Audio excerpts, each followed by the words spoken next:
खंडवा में एक 5 साल का बच्चा सारू अपनी माँ, बड़े भाई और अपनी छोटी बहन के साथ रहता है, जहाँ सारू और उसका बड़ा भाई गुड्डू घर चलाने के लिए ट्रेनों से कोयला चोरी करते हैं और उनकी माँ एक मजदूर है और पत्थर तोड़ने का काम करती है। इसके बाद हम देखते हैं कि एक दिन सारू अपने भाई गुड्डू के साथ रात को काम करने जाता है, लेकिन वहाँ जाते जाते ही सारू को नींद आ जाती है और गुड्डू के बार बार उठाने पर भी सारू नहीं उठता है। जिसके बाद गुड्डू सारू को वहीं रेलवे प्लेटफॉर्म पर छोड़कर अपने काम पर निकल जाता है और सारू को वहीं रहने को कहता है ताकि वो अगली सुबह साथ में घर जा सके।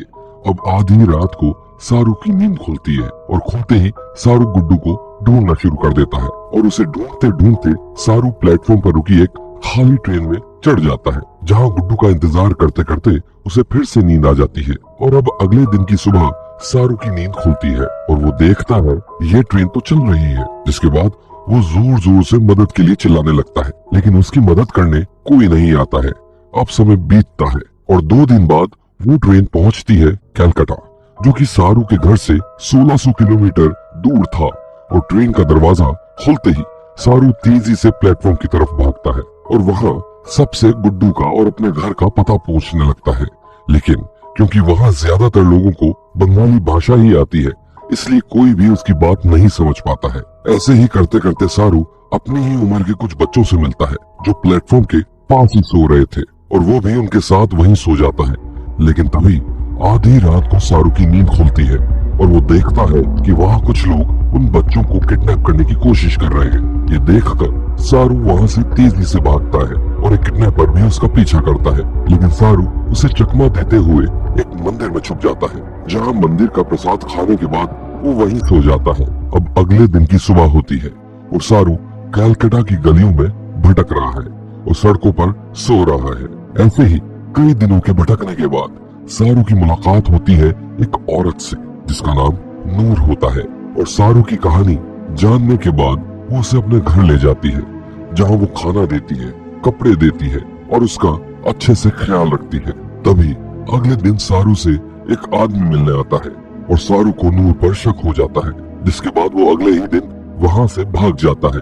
अब सारू हावड़ा ब्रिज के पास रहना शुरू कर देता है, जहाँ किसी तरह इधर उधर से खाना मांग मांग कर वो अपना गुजर बसर कर रहा है। और ऐसे करते करते अब सारू को कलकत्ता की सड़कों पर 2 महीने बीत जाते हैं और तभी एक दिन एक आदमी सारू को मिलता है, जिसको सारू अपनी सारी कहानी बताता है। जिसके बाद वो इंसान सारू को पुलिस स्टेशन लेकर जाता है, जहाँ सारू से उसके घर का पता पूछा जाता है, लेकिन सारू को गणेश तलाय के अलावा कुछ नहीं पता था। इसके बाद पुलिस उसका एड पेपर में देने के लिए उसका फोटो खींचती है, जिसके बाद सारू को सीधा एक अनाथालय में भेज दिया जाता है। अनाथालय में कुछ दिन बिताने के बाद एक औरत सारू को मिलने आती है, जहां सारू को बताया जाता है कि उसे एक ऑस्ट्रेलियन दंपति ने अडॉप्ट कर लिया है और अब वो ऑस्ट्रेलिया जा रहा है। इसके बाद सारू को बेसिक इंग्लिश सिखाई जाती है, जिसके बाद सारू को सीधा ऑस्ट्रेलिया भेज दिया जाता है, जहां वो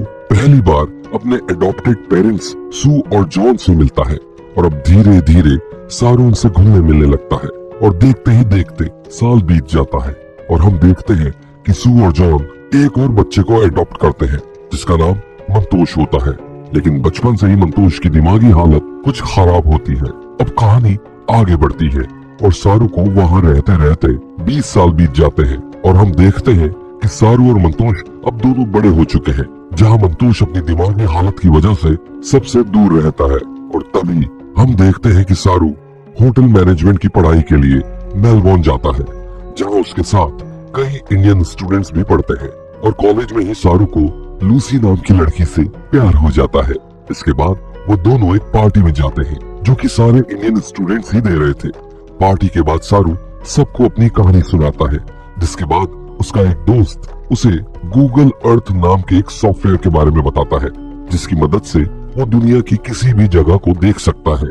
इसके बाद सारू गूगल अर्थ पर जाकर अपने गांव को ढूंढना शुरू कर देता है, जहां उसे सिर्फ ये पता था कि उसके गांव का नाम गणेश तलाय है। और उस रात जिस स्टेशन पर गुड्डू उसे छोड़कर गया था, उसने उस स्टेशन के सामने एक बड़ी सी पानी की टंकी देखी थी।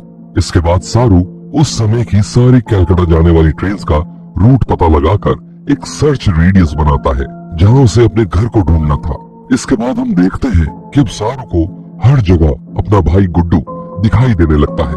उसे बार बार अपने गांव की गलियां और अपनी माँ की याद आने लगती है और ये सब इतना बढ़ने लग जाता है कि सारू अब हर वक्त उन्हें ही ढूंढने की कोशिश में लगा रहता है, जिसके वजह से अब लूसी के साथ में उसका रिश्ता खराब होने लगा है।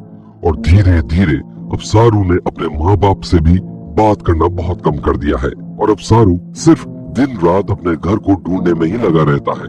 ऐसे ही करते करते काफी दिन बीत जाते हैं, जिसके बाद एक दिन सारू के पिता जॉन उससे मिलने आते हैं, जहाँ वो उसे बताते हैं कि उसकी मॉम की तबीयत काफी खराब है और जब से सारू ने अपनी जॉब छोड़ी है तब से उन्हें उसकी और भी फिक्र होने लगी है। इसके बाद हम देखते हैं कि सारू अपनी माँ से मिलने जाता है, जहाँ वो अपनी माँ से माफी मांगता है और उनसे कहता है कि उसे दुख है कि वो कभी एक बच्चे को जन्म नहीं दे सकती थी, इसलिए उन्हें सारू और मंतोष को अडॉप्ट करना पड़ा और आज वही दोनों अडॉप्ट किए हुए बच्चे उन्हें इतना दुख दे रहे हैं। इसके जवाब में उसकी माँ उसे बताती है कि वो हमेशा से एक माँ बन सकती थी, लेकिन वो चाहती थी कि वो एक ऐसा बच्चा अडॉप्ट करे जो कि बहुत तकलीफ में हो, ताकि वो उसे उसकी तकलीफों से बाहर निकाल सके। इसके बाद हम देखते हैं कि सारू खुद से बहुत गुस्सा है, क्योंकि ना तो वो अपने घर को ढूंढ पा रहा है और ना ही अपनी माँ को खुश रख पा रहा है।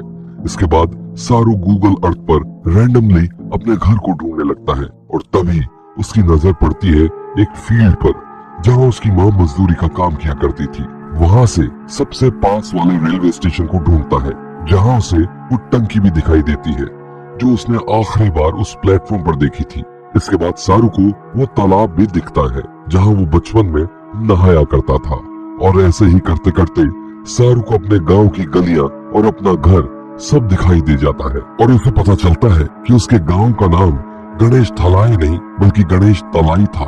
इसके बाद सारू बहुत खुश हो जाता है और सबसे पहले लूसी को जाकर ये खबर देता है, जिसके बाद उसकी मॉम को सारू की सारी कहानी पता चलती है कि इतने टाइम से आखिर वो क्या कर रहा था। इसके बाद सारू अपने घर से निकल जाता है, जहाँ 2012 में वो फिर से खंडवा पहुंचता है। जिसके बाद सारू उन्हीं गलियों से होता हुआ जहाँ उसका सारा बचपन गुजरा था अपने घर पहुंच जाता है, जहाँ उसे पता चलता है कि अब उसका घर एक तबेला बन चुका है जहाँ कई सारे जानवर बंधे हुए थे। ये सब देखकर सारू बहुत मायूस हो जाता है। जिसके बाद वो खड़े एक आदमी से पूछता है कि गुड्डू, उसकी बहन शकीला और उसकी माँ अब कहाँ रहते हैं। जिसके बाद वो आदमी उसे उसकी माँ से मिलवाता है और अपनी माँ से मिलने के बाद सारू बहुत रोता है। इसके बाद सारू अपनी बहन शकीला से भी मिलता है और गुड्डू के बारे में पूछने पर सारू को पता चलता है कि जिस रात गुड्डू से छोड़कर गया था उसी रात गुड्डू की ट्रेन से टकराकर मौत हो गई थी।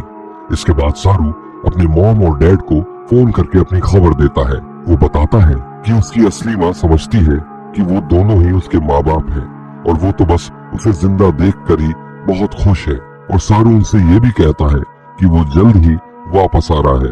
इसके बाद फिल्म हमें बताती है कि इतने सालों से सारू ने अपना नाम भी सही से नहीं लिया था, क्योंकि उसका असली नाम सारू नहीं बल्कि शेरू था, यानी लायन। तो इस तरीके से शेरू 25 सालों तक खोया रहा, लेकिन आखिर में उसने अपने घर और अपने माँ को ढूंढ ही लिया।